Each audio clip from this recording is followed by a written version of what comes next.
Bakta naman ito. Hindi na may sabaw, hindi ka sabaw. Ha? Ay, hindi ka sabaw. Mahilig yan sa tuyot.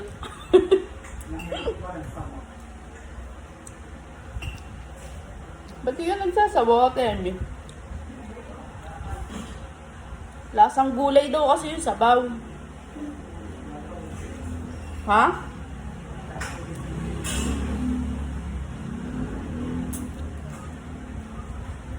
Eh di ba hindi kumakain ng gulay? Ha?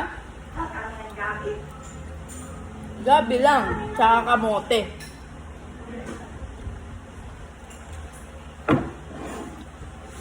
Kung ano lang yung mga gulay sa bundok.